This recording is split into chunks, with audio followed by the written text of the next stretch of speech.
different stage of web evolutions and how web evolution transformed marketing from traditional to digitals. After then, Mrs. Natalie O'Brien provided us a very practical workshop on developing loyal customers and attaining strong marketing positioning. She shared us cases, identified challenges and opportunities through customer experience by putting ourselves in the shoes. Now, today, we came to our last part of the 3 mini-series workshops on social media by EIA. Today's workshop topic is informing social media design through digital marketing tools. Presenter is EIA Course Coordinator, Associate Professor Peter Vitartas. Peter is a marketing academic and course coordinator of the Bachelor of Marketing at EIA. He researches and teaches in the area of marketing and digital marketing. Peter has had a distinguished career in higher education, having taught marketing courses for more than 25 years at all qualification levels. His research and interest have covered areas in marketing, including digital marketing, social and non-profit marketing, and regional economic developments. Peter has taught both in Australia and internationally, and prior to joining EIA, he was an academic at La Trobe University in Melbourne. So now let's welcome Peter to give us his presentation today. Thanks, Eileen. It's very, very nice to be here and welcome everybody, and thank you very much for coming along and participating in this presentation today. I think we'll get underway. And I want to first of all talk to you a little bit about what we'll do today in this session. So I want to get you to think about digital marketing, but before we do that, I think it's really helpful to think about what is marketing. And it sounds like you've had a little bit of a conversation about what is marketing. And so we might cover or go over that material a little bit, but I want to give you a different perspective of what marketing is and how you can understand marketing in the current format and businesses, or for businesses today.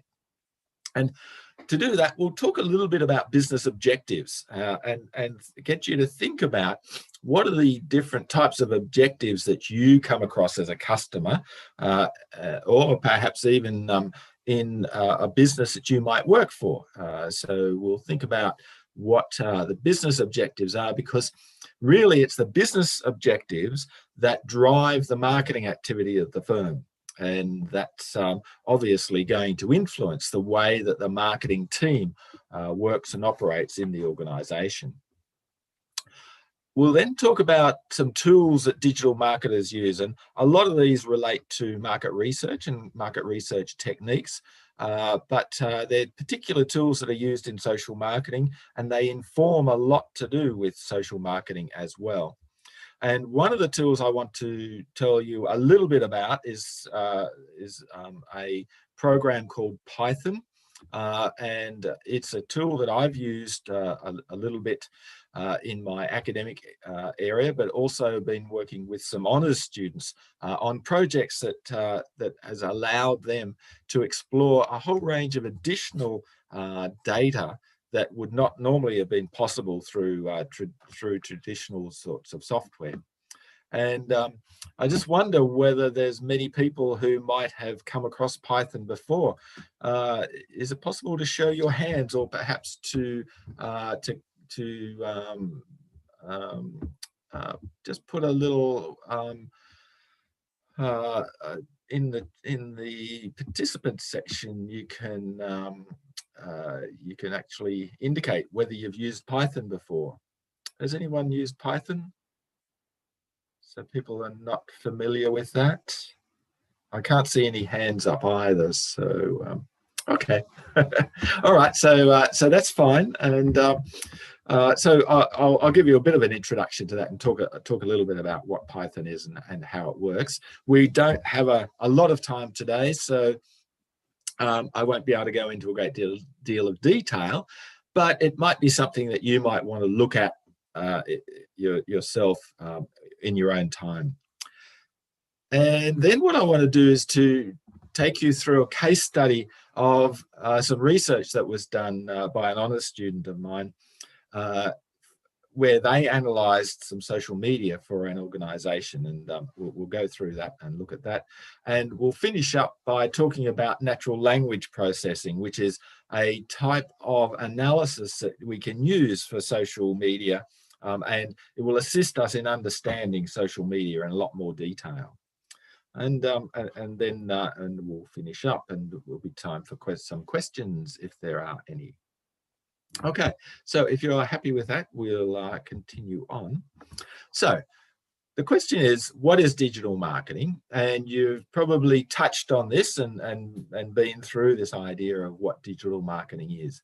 But I want to take you back to marketing, and that's because marketing is one of my discipline areas, and it's an area that was traditionally taught and used by businesses, or the ideas and the concepts of marketing have come through from businesses, and we can think about it in a number of different ways.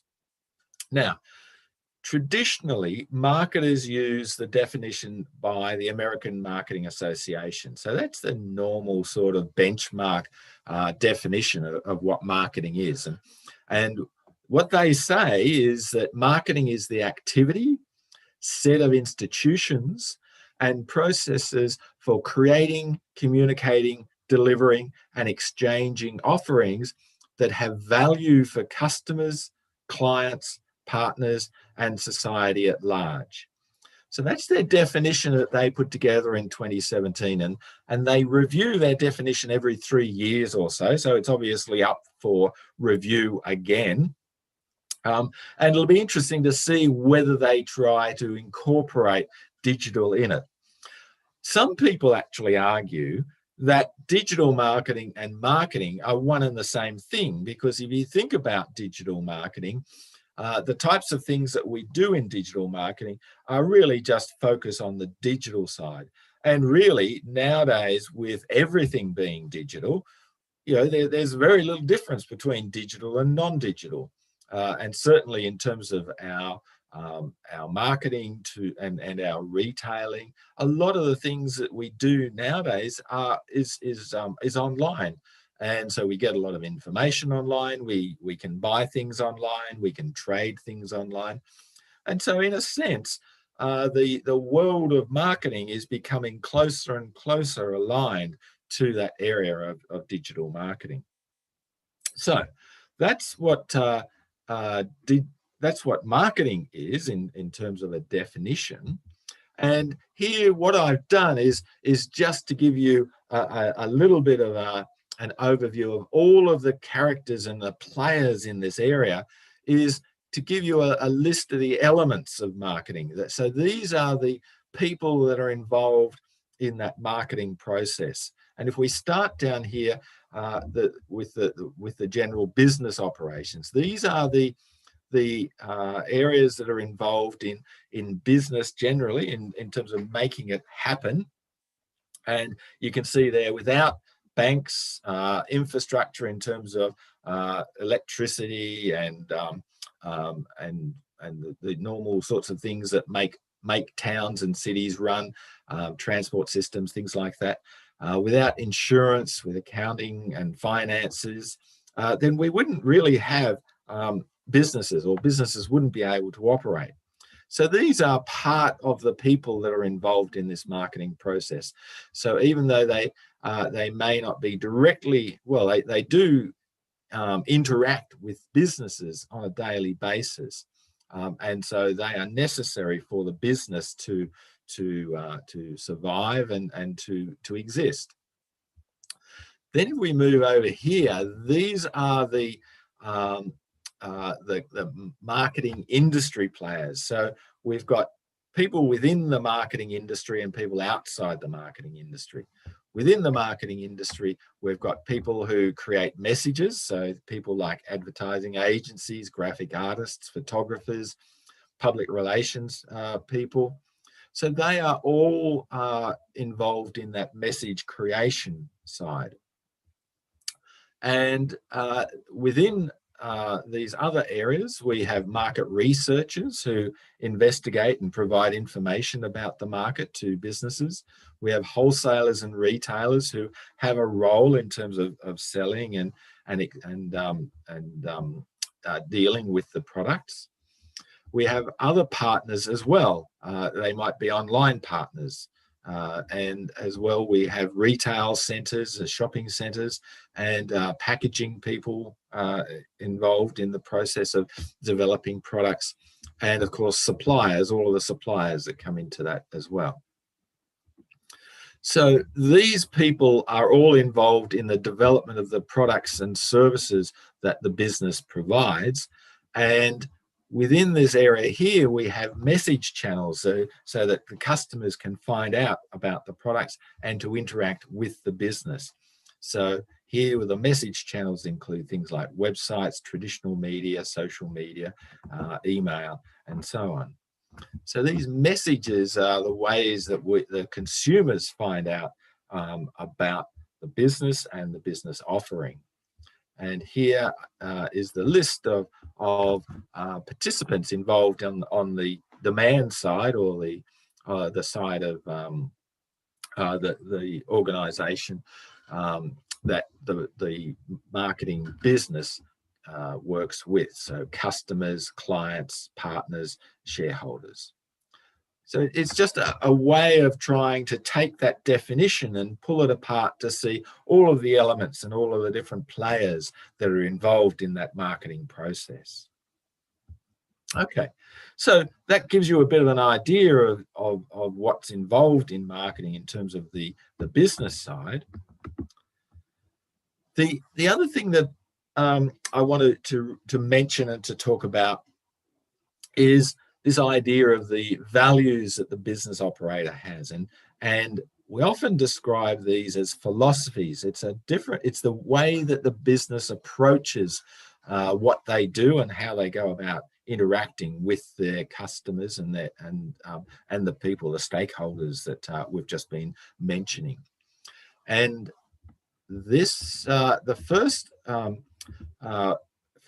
4 or 5 relate to the development or what some people have suggested as being a development process that businesses go through in becoming marketing focused.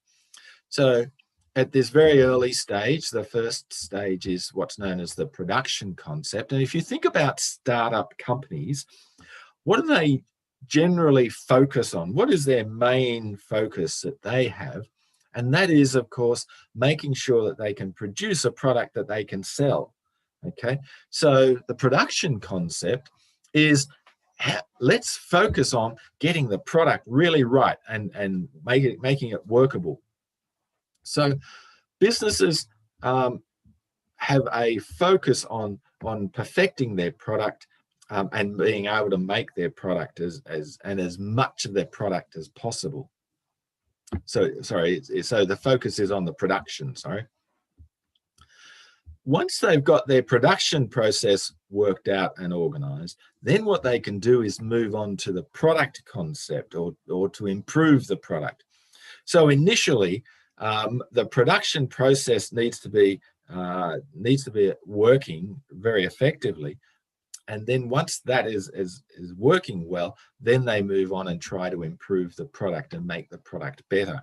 Now, that might mean introducing new lines. It might mean variations of the product. It might be trying to make something that's a little bit more tailored to the needs of the customer or particular groups of the customers.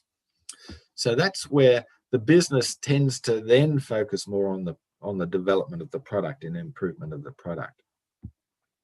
And once they have that in hand, they then focus on selling and getting as much, or getting the sales to increase or to be as great as possible. So the focus is there on selling. and working out how can they sell more, and so what are the different ways that we could go about selling the product. So that's a stage where, and a lot of businesses might stop at that stage and say that we only want to sell as much as possible because that's what they're really focused on. But there's a further stage, which is this idea of the marketing concept. And this is where businesses realize that to be effective and to be viable, they need to be thinking about not only selling the product, they need to be thinking about further down the track. They need to take a longer term view and say, well, if we are going to stay in business and if we are going to be good citizens to our society, then what we need to do is to make sure that our focus is on what the customer wants. And this is where this idea of the marketing concept came about. And for many businesses, they struggle with this idea of just focusing on or moving to this idea of focusing on the market and the marketing. So the marketing concept really has the view that to be successful in business, you need to look after your customers, you need to research them, and you need to provide them with their needs and to create something of value for them.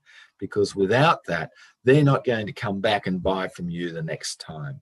And so that's where the marketing concept idea came about. And there's been a development since then to this area known as the social marketing concept. And that's the idea that not only do we have to meet the needs of our customers, but we also need to be thinking about our society and about people in our society as well. And so good corporate citizenship is about being looking after our society.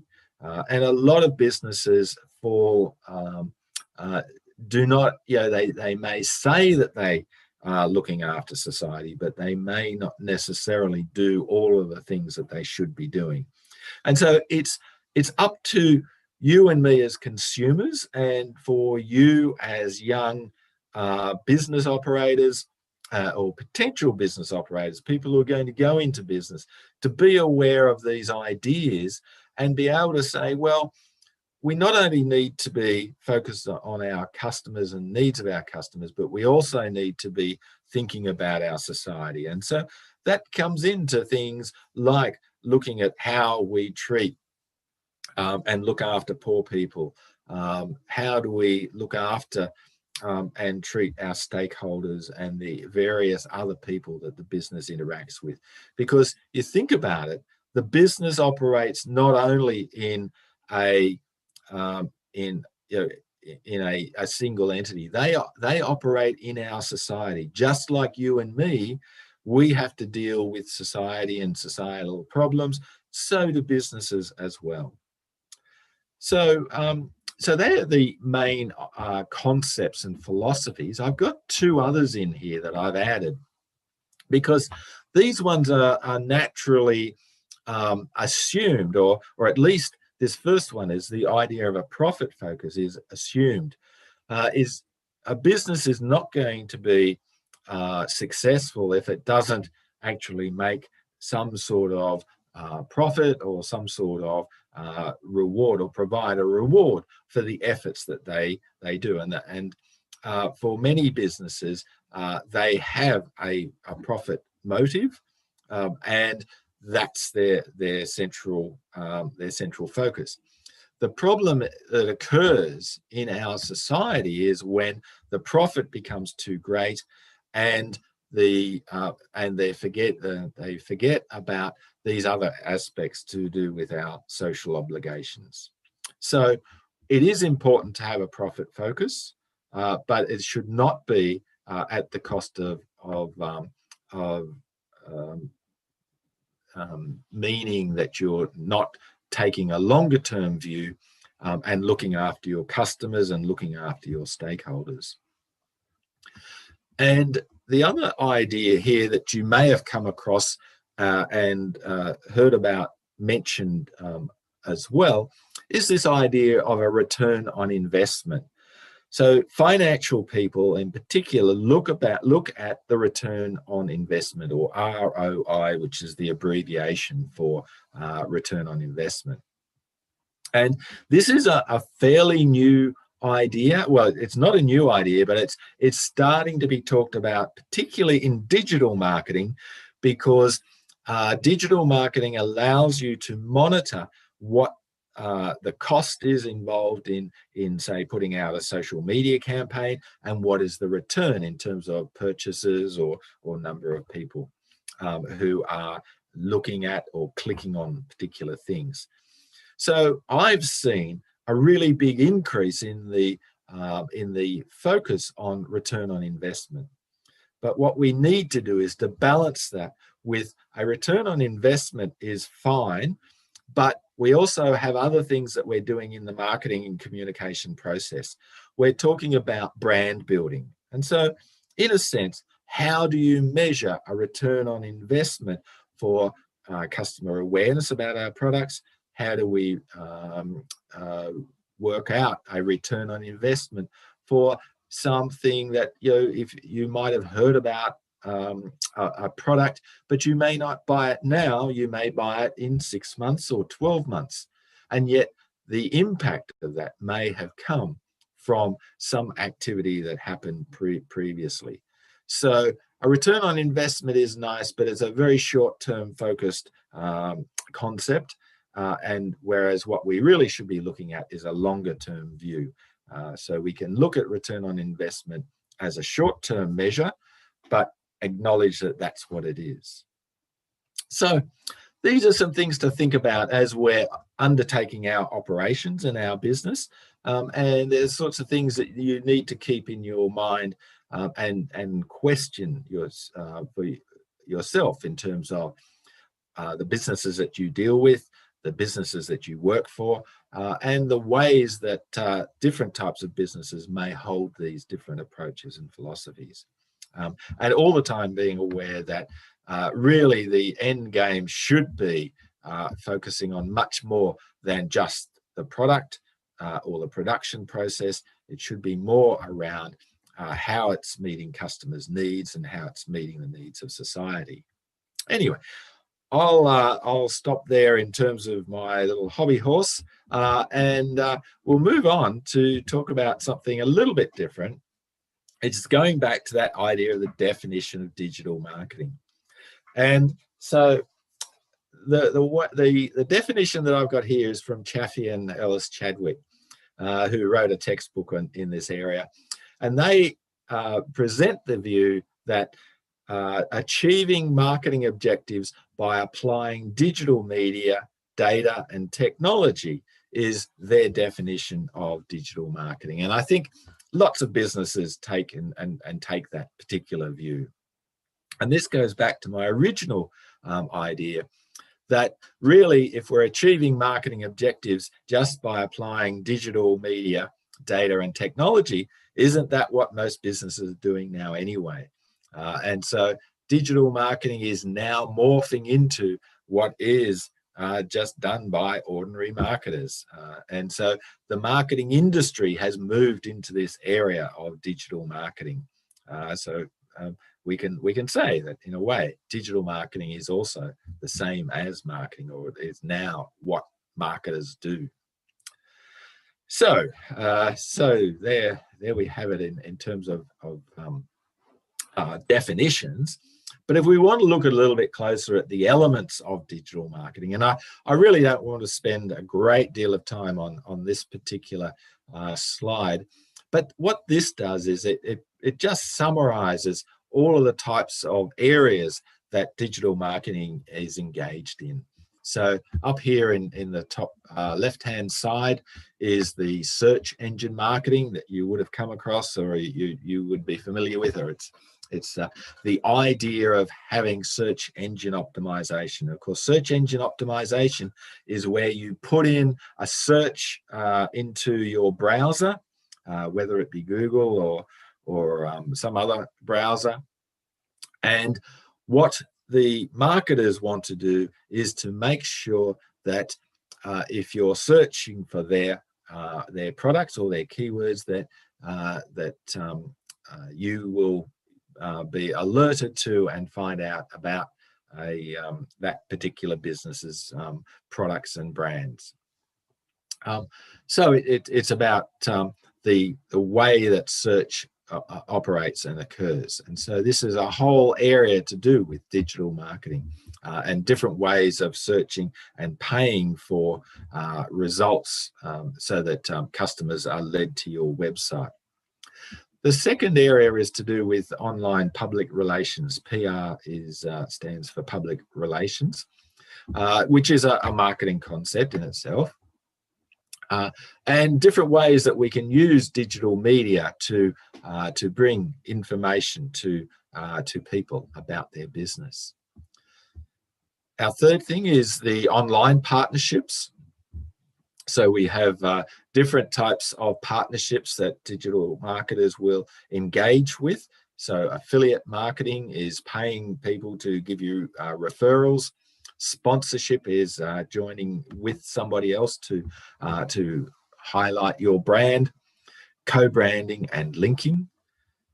Then we go down here to the sixth item, which is social media marketing, which is of particular interest for many marketers because social media is recognized as being the way that a lot of people make decisions about purchases because they trust and rely on social connections, people that they trust.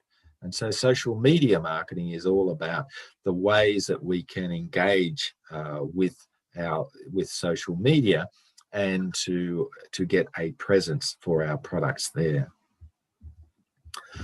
There's also the email option and different types of email lists that we can use. And the fourth area here, I'm going backwards now. I've gone the wrong way. So the fourth item was display advertising. Different ways of getting messages across through advertisements and different sorts of partnerships and arrangements. And the two areas that I haven't mentioned are the offline communications. So these are your traditional forms of advertising that marketers have always dealt with and engaged with. And so we've got advertising, personal selling, sales, promotions, PR and sponsorship. And then over here, we've got direct mail, exhibits, merchandising, packaging, and word of mouth. So this really captures all of the elements, all of the types of things that are involved in that area to do with digital marketing. And as I've sort of alluded to, is what pretty much all marketers are engaged with now anyway. Okay, so I'll move on now to talk about this area to do with tools of digital marketers.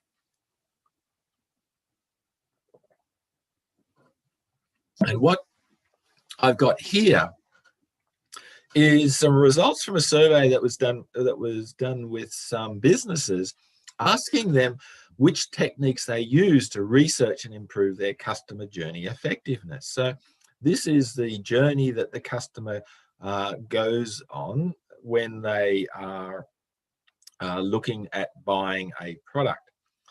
So the sorts of things that you can see. Now, this doesn't necessarily mean that all of these things are the correct things to use. It's just what most businesses are using at the time of the survey.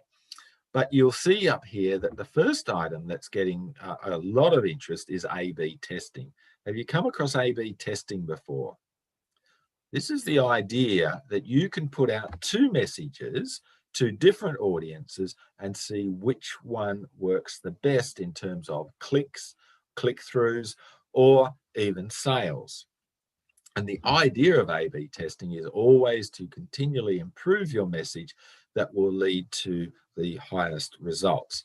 So businesses are actively engaging A/B testing because they can measure the results and they can see what is working, and they can compare it to what they might have been using before. And of course, if they find something better, then they will use that.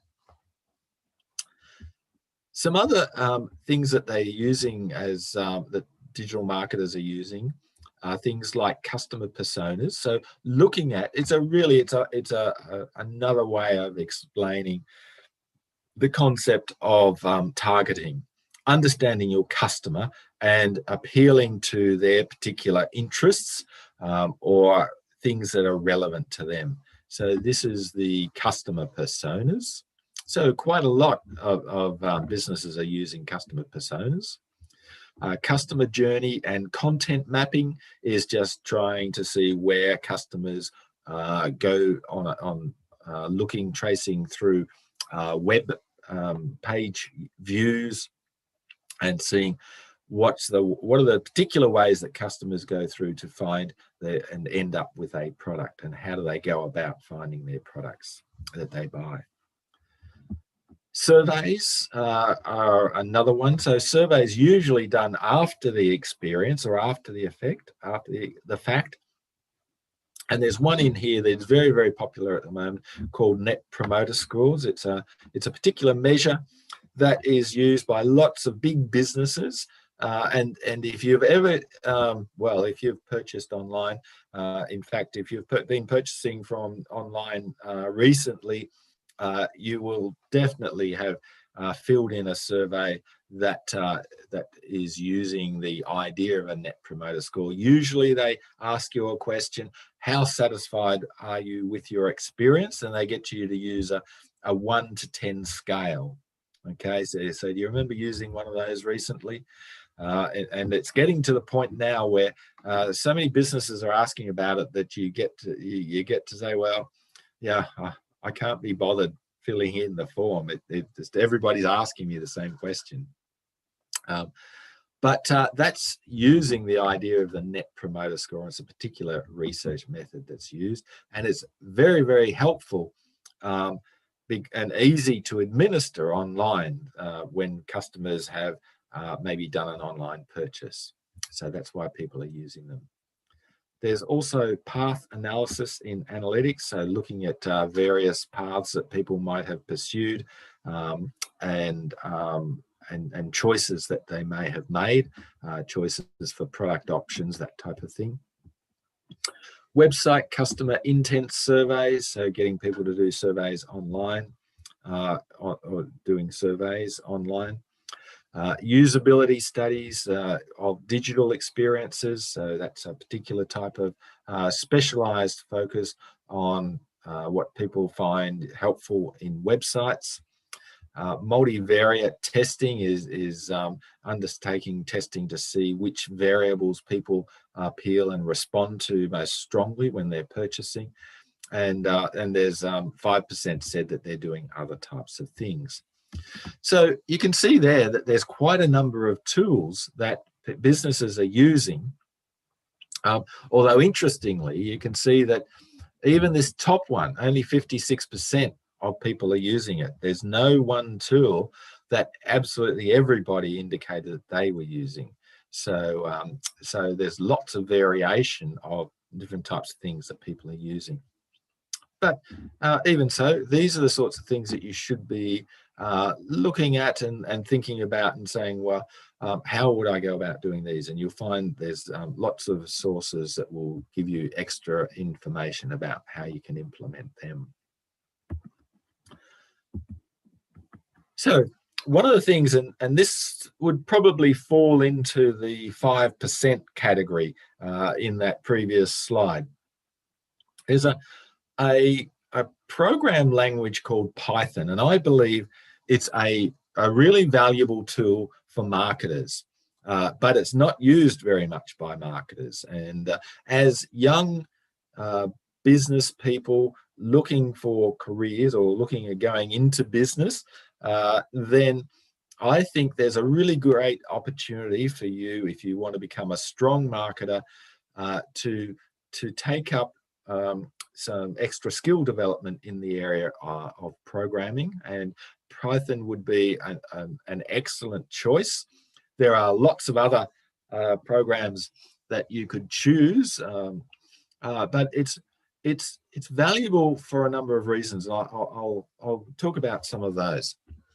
So first of all, Python's a general purpose coding language, which means that it has lots of different uses. You can apply it to lots of different types of things. So you can even build websites using the Python programming language, although most people wouldn't use that. They'd use some other something like Java or HTML. But it has more specific use for marketers in the area that it can do all of the statistical analysis that quite sophisticated, expensive programs do. And the beauty of Python, which I've got mentioned down here, is that it's at the right price. But it does quite extensive statistical analysis, which is very, very helpful for market research. Okay, so it's a valuable tool from that point of view. The other thing is that it is able to do spreadsheet manipulation. Now, if you're familiar with something like Excel, Excel is great, and I really like it, and I use it quite a lot, but it runs into a problem when you start to talk about large data sets. So when you get to a certain size, Excel isn't able to keep up, and so it is quite limited in what it can do. For today's businesses that might be looking at millions and millions of data points, Excel won't cut it, and so you need to move into something else or have something else. Python allows you that opportunity, and it will be able to handle multiple or hundreds of thousands of data points, even millions if necessary. So it's an excellent alternative to spreadsheets, and you can actually use them in combination. The sorts of things you can also do are things like report automation. So quite often in businesses, what we're looking at doing is putting together a report for a business on a regular basis, and that might be collecting some information from some other sources or various sources, and it could be something that is taken off another website, and then you develop a report, and that report is compiled, and then the software program goes and populates the report. Really good in terms of time saving. It means you don't have to do the same thing all the time, and that's where Python really comes into its own, doing repetitive tasks. So things that you have to do over and over and over again, computer programs are made for that. So you might be opening a document, manipulating some files, manipulating the content of some files or some documents. It could be emails, it could be all sorts of documents that you might want to do, or you might be wanting to look in documents and to try to get some sort of information out of the document, extracting information out of documents. Python is ideal for that type of task. Python has what are known as built-in libraries, and they allow it to do specific tasks. So instead of you having to write the program to do some activity, Python has already got, or it's got quite a lot of programs that allow it to do things. So if you're doing web work, there's software libraries that allow you to download websites and extract certain information that you might be interested in. And many of the other libraries are, data visualization. I mentioned statistical analysis. I've mentioned the spreadsheets. There's a whole host of other ones as well. You can virtually, there's very few that you wouldn't that aren't covered. And of course, if it's not covered, then there's opportunities for people to build those libraries. It's also being claimed as being human readable. It's fairly easy to understand what the code is and what it means. And so that's often mentioned as an advantage. As I mentioned, free to download, the great price. It's basically it's a shared open source program, and it has a huge number of resources available on the web where you can learn it very easily. So you can learn a lot about any aspect to do with Python at any particular level. So a simple search for Python and you'll find lots of introductory courses. Coursera has a very good one. You could start there. Lots of other sources. Check your libraries as well. They'll have books that you can use. My only recommendation or suggestion is if you're going to start using Python, you need to start with version 3. That's the popular one. There is a version 2, which is an older version. It's being phased out, so use and download version 3. But you'll find a lot of people talk about that in the lessons that are on the web. Anyway.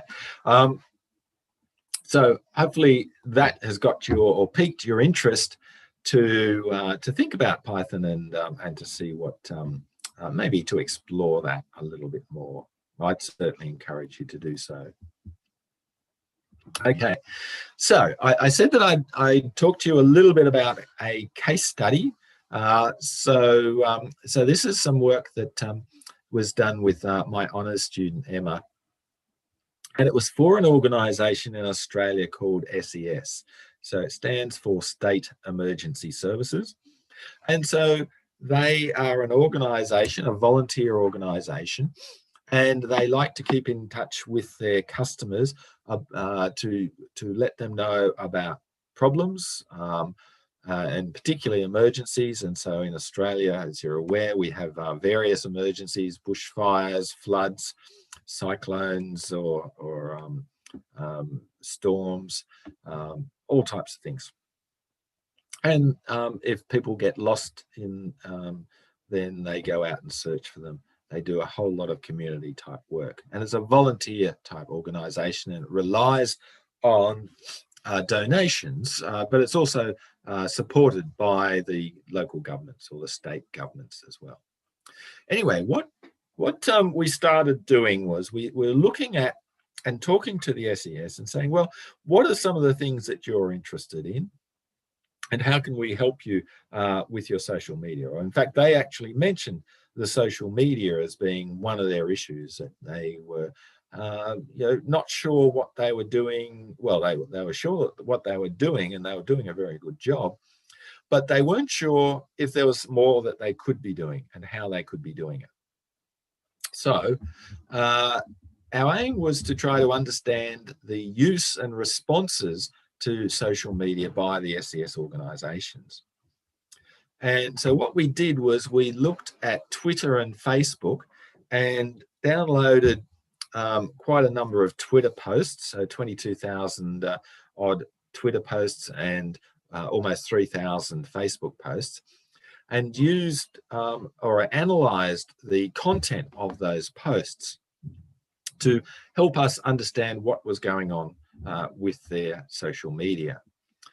Now, social media from a volunteer organisation's point of view is very, very helpful. It's an ideal form of communication because it broadcasts quickly, it gets the message out very quickly to people who are following those organisations. And it talks to large audiences.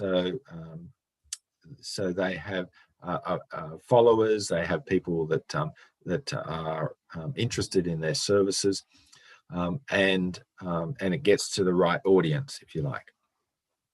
And of course, for them, the advantage is that it was not all that expensive to operate, and so they were finding that was becoming a more important task for them.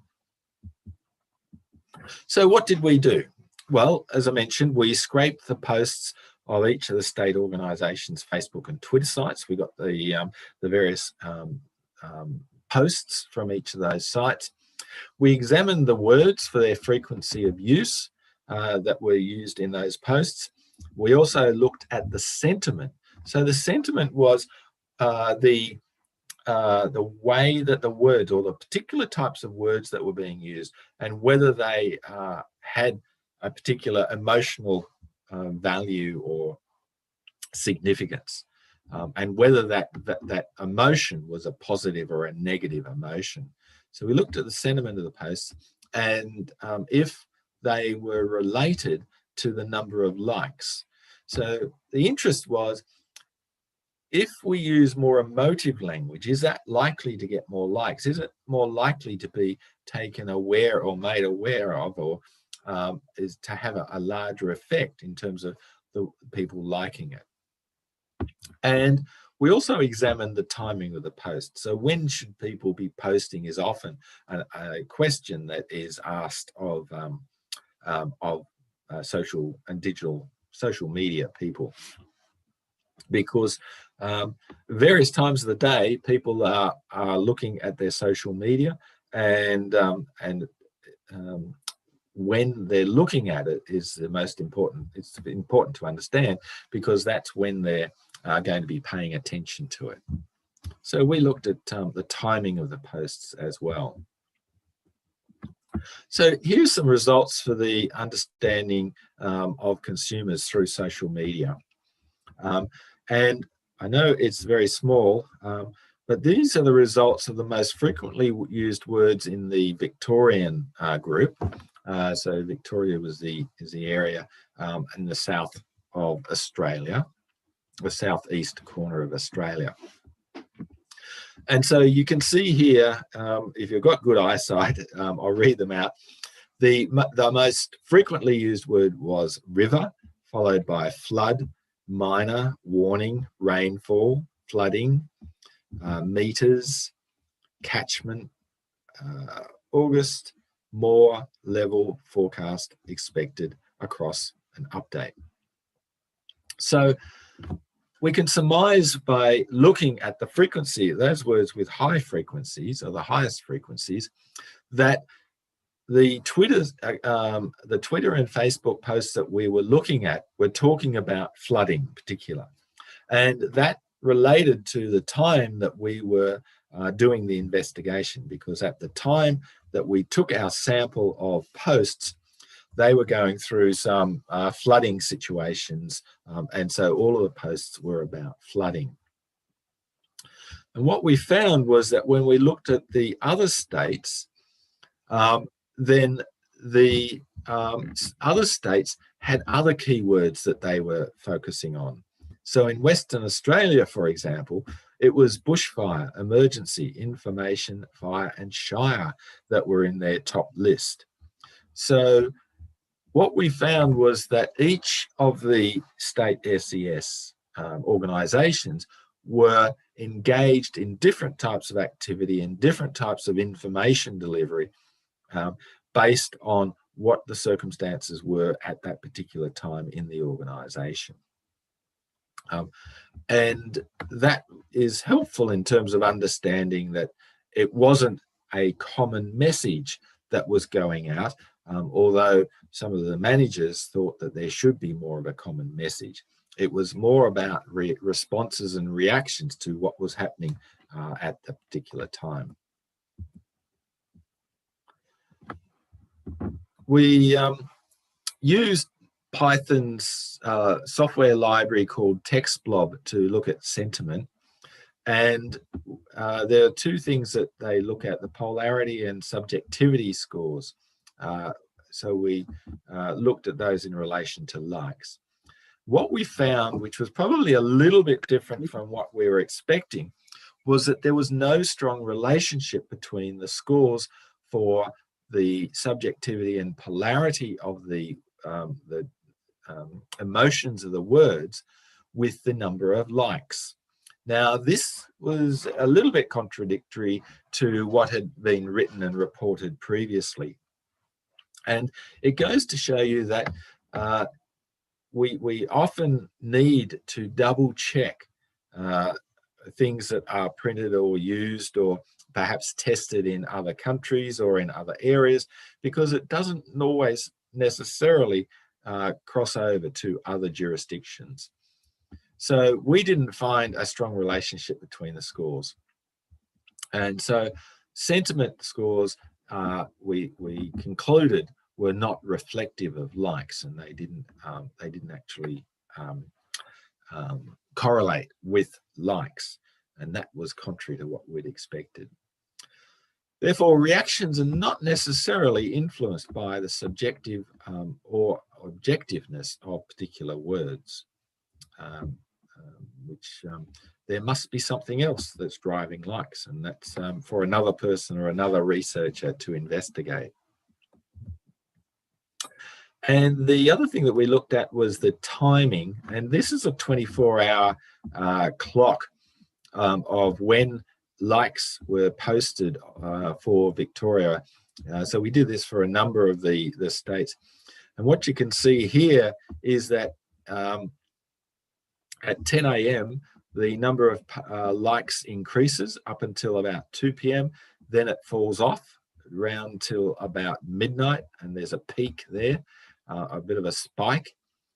And then it goes quiet until about 5 a.m. where there's another spike, and then it drifts down again as well, back to normal.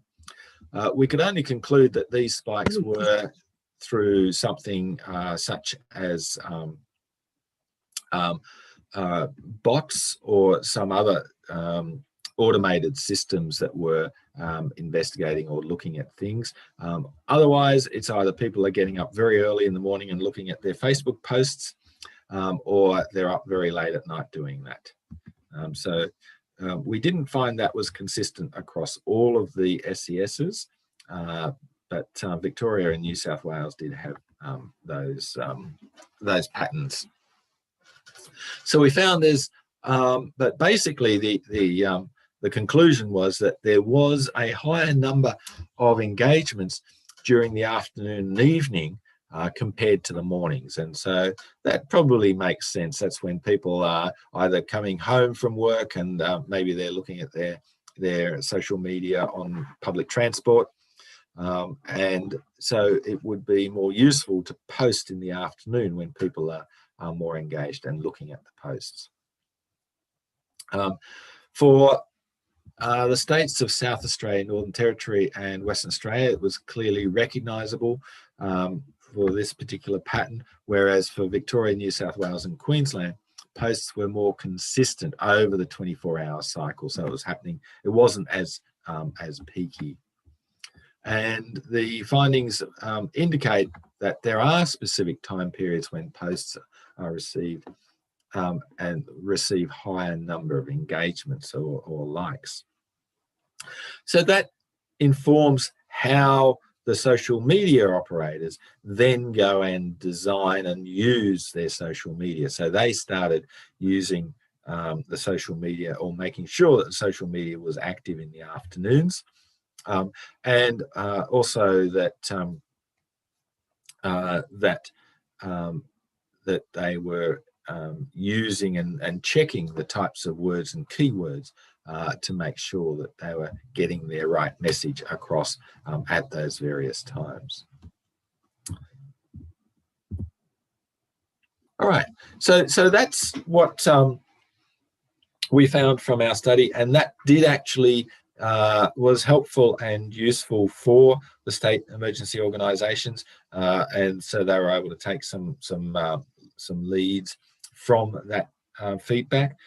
It was quite a large project, and it's very hard to try to summarise it in such a short period of time. But maybe I can just conclude, because we're running out of time, and I've talked for a little while. But I just wanted to quickly wrap up by talking about what NLP is, or natural language processing. And that's the type of analysis that we used for this particular study.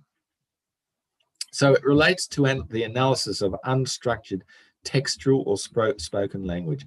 First of all, it started looking at only text, but now with programs like that Google have, where they can turn spoken words into text very quickly, then we're able to look at spoken language as well. So Python has a library called the Natural Language Toolkit, and it allows us to summarize text. So to get sense of meaning or interest or preference, so we can do that from blog posts, we can do that from social media sites. So we can quickly summarize what people are talking about and then use that for our purposes. It also allows frequency of term use, identifying keywords, which can be helpful if you're doing search engine optimization and trying to find the words that are most effective in terms of getting people's interest. It allows us to evaluate sentiment and emotional engagement and detects mistakes as well. So it can be a good editor for us in terms of detecting grammar or spelling mistakes. So something to also think about as we're going through. So just to wrap up then, digital marketing is now what marketing is all about. That's how I see it. All marketers are using digital marketing, and I think it's really important that that new marketers and people studying marketing should be looking at digital marketing as part of their studies. We need to understand what the business objectives are and promote the marketing concept within the firm. Remember, the idea of having a customer focus is important, but also satisfying the other stakeholders in the business as well. And my point about studying digital marketing, it's important for marketing students. Consider the digital minor that EIA have in their Bachelor of Marketing. If you're looking for further study, we've got a great course there, and one of the few Bachelor of Marketing courses with a minor in digital marketing, consisting of four unique subjects. And finally, marketing students can extend themselves by studying programming and programs like Python and analytics as well. You'll be it'll be hold you in good stead, because they're the sorts of skills that businesses are needing today. Okay, so that's all I have to cover for today. Thank you very much for your attention. I hope you found it useful and interesting. I know it's been a bit of a whirlwind tour. Happy to take any questions if you have some. And maybe I'll just pass it back to you, Eileen. Thank you, Peter. Thanks. As we are running a little bit out of time, so I would like to give this priority to our valued offshore partner, Huashan International College students. Boys and girls, do you have any questions to Peter? Any questions? I have a question. What should we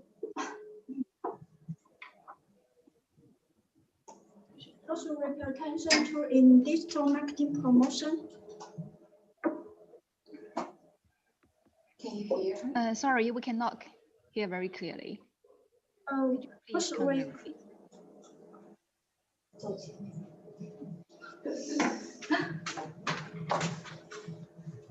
What should we pay attention to in digital marketing promotion? Could you hear? Yes, I can hear that. So the question was, what should we pay attention to in digital marketing promotion? Is that correct? Yes, right. Okay, so I think what we have to do with digital marketing promotion is to make sure that we focus on and think about who the audience is that we're talking to. And for different audiences, there'll be different purposes that we want to achieve. So if you have a particular focus for your audience, then that should dictate as to what type of promotion you should use.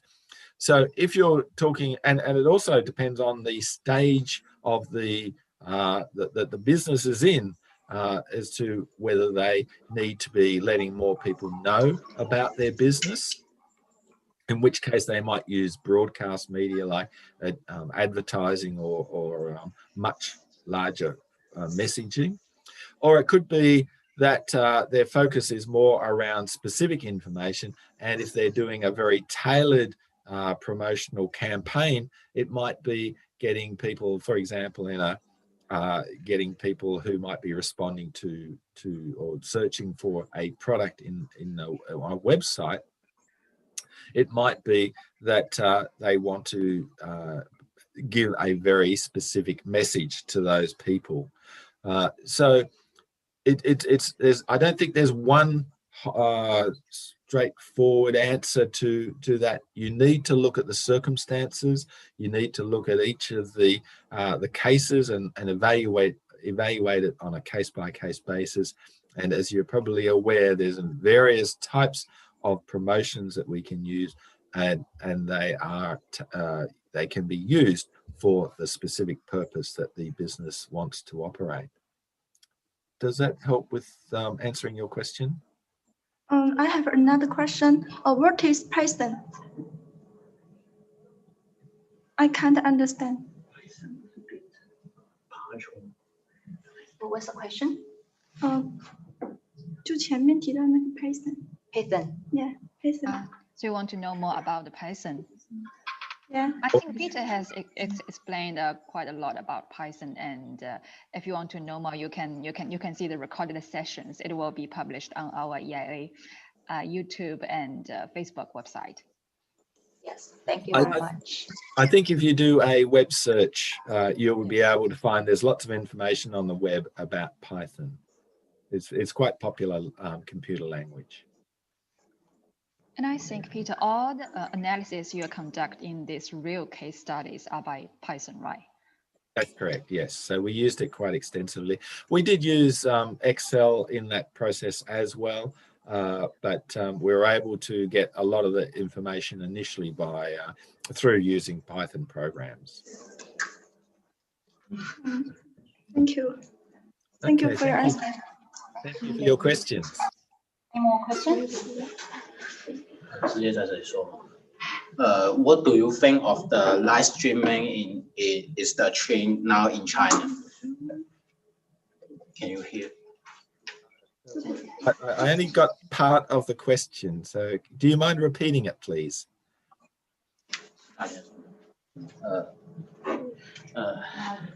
What do you think of the live streaming is the trend now in China? Live streaming. Live streaming. Live streaming. Yes. So I'm not familiar with, I'm familiar with the idea of live streaming, and certainly it's a very popular activity in Australia. But I think it is affected by how well your internet is operating. And where there is strong internet connection and good broadband, that I think it works really well, and live streaming can be really valuable. So for activities like this, I guess you mean as well, it provides a wonderful opportunity for us to talk across continents and between countries.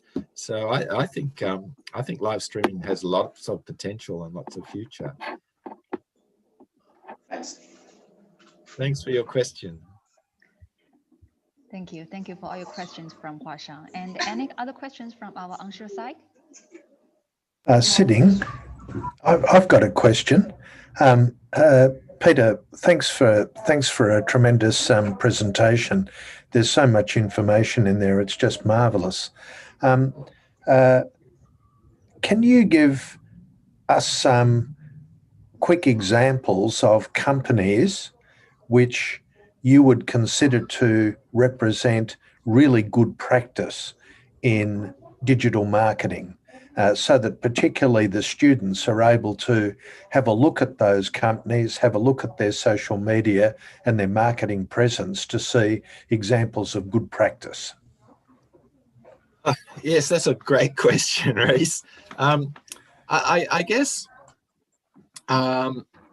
in terms of who's using social media quite effectively, there's actually probably quite a lot of businesses. It would surprise you as to the number of businesses that are using it, have adopted social media as a means of engaging with customers. So part of the focus of using social media has been around getting some sort of connection with their customer base. So a good example, or one of the best examples, is probably Coca-Cola. They tend to be, they tend to lead a lot of the development in advertising, because they spend so much money on advertising.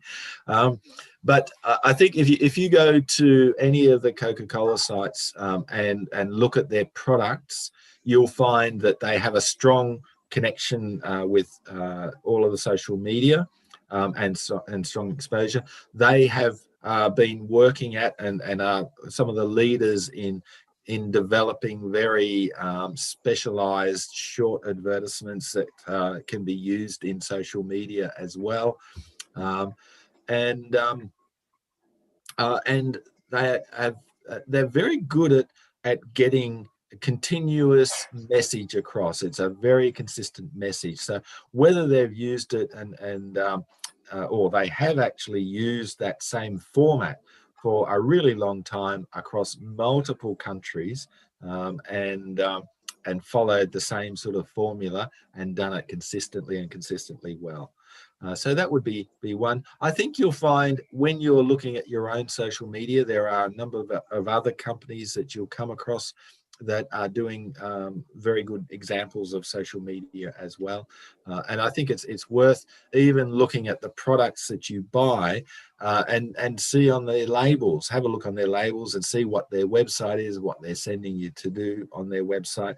And you can evaluate them on the types of activities they're doing. You can even try to judge what it is or why they are doing the social media that they're doing, and evaluate it that way. Thanks, Peter. Thank you. Thank you, Peter. And I have one question. As you have mentioned that marketing industry is quite different now, and it's actually digital marketing. And I know our EIA Bachelor of Marketing courses has focused on digital marketing, and you are the leader of EIA Bachelor of Marketing course development team. So could you please kindly brief us some features of EIA Bachelor of Marketing course that are outstanding? Sure. Well, I guess one of the key things about the Bachelor of Marketing is that it is a true marketing degree. And in saying that, it's got its focus through having quite a number of marketing related subjects. So it's not like other business courses where you end up doing a lot of other components of the business course. You do get an introduction to the business area through accounting, through finance, through economics, and through management, but the focus comes back to marketing as its core focus. It also has the digital minor, which I mentioned. So these are 4 dedicated units that take up that area to do with digital marketing. So there's a focus there, and there's some very interesting subjects in terms of production, and so video production and media production are some of the features in there, as well as the strategic type things.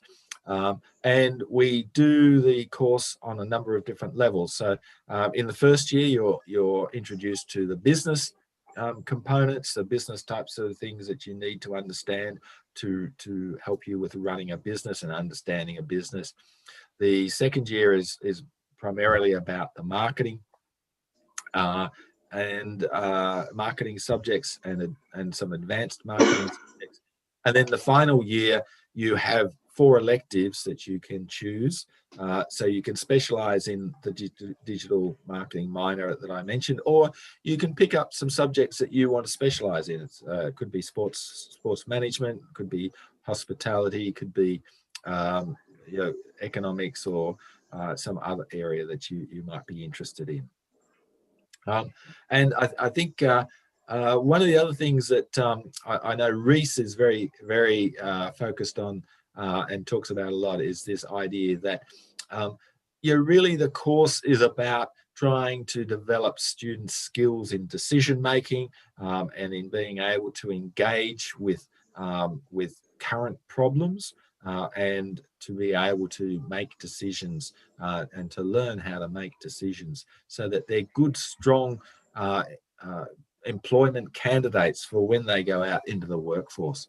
And I think that's really a focus that EIA has taken and has emphasised in its teaching, in its teaching materials, and the areas that we're focused on. And of course, there's also been really strong industry input. So there's so many things that are so great about this course. So I can highly recommend it, and do encourage anyone who's thinking about studying marketing to seriously think about the EIA Bachelor of Marketing, because it is a really great course. Thank you. Thank you, Peter, for your sharings. And I think it's a marvelous presentation. You showed us the key elements of marketing, digital marketing, tools to assist the digital marketer, and give us opportunity to understand customer through a real case study. Thank you. It's impressive. And so up to now, over 3 weeks workshop series running, we have finished up all the parts. And we sincerely want to thank everyone who attended these workshops, paid attention to our courses. We will continue to provide more workshops, seminars, and more activities to help you familiar with social media marketing, digital marketing, EIA marketing course, and EIA. Thank you for your attention. And if you missed any of the previous workshop or want to review, you can watch the recorded session on EIA YouTube and Facebook pages. And if you found interested in any of the topic or workshops, you are more than welcome to visit EIA campus and our classroom to sit with us, have a listen, and don't worry, it will be a free trial.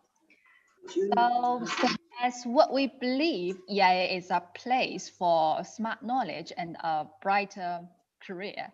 Thank you, everyone. Hope to see you soon, and have a nice December and Merry Christmas. Thank you. Bye-bye. Bye-bye. Thank you, Peter, for your presentation. Bye, Peter. Thank you. Bye, Bye. Reese. Bye, Cassie. Bye.